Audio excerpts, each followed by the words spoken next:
Start asking yourself, do you really want what you say you want? I want to start a business. I want to have a viral YouTube channel. I want to, do you really want to go viral? Because when I wanted to go viral years ago, when I started out my YouTube channel, I really wanted to get videos that were popping. All I did in my life was film and edit.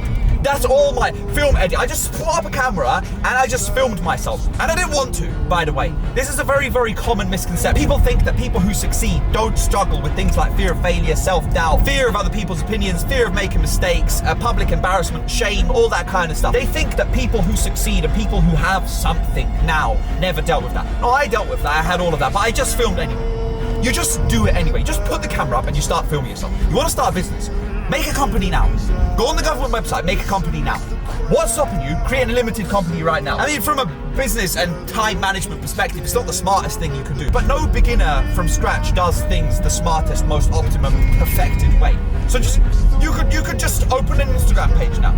Call it a name, stick a logo there and make a video. Bang, there's your first piece of content for your business done. So you want a girlfriend, you want a family, you want to be able to travel, you want to be rich, you want all this stuff. What you really want to do is talk. Because when it comes down to the action required to get those things you say you want, you no longer want. So it brings me back to that original question that I had at the opening of this video. Do you really want it? And judging by the actions of the average person, the answer is no. And I'll end the video on this.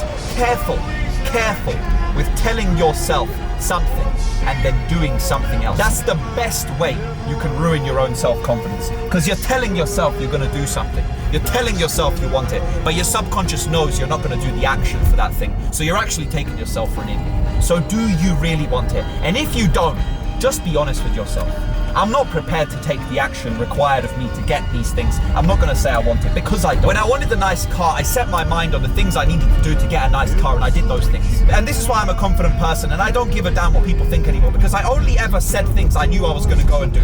So if I say something, I mean it. It doesn't matter how long it takes. I know eventually it's going to get done. And like that, through years and years of work, through compounding accumulation of consistent micro action day in, day out, you now have a confident person. Why? Because I only said things I knew I was going to match with action, and I ended up doing all those things I said I was going to do.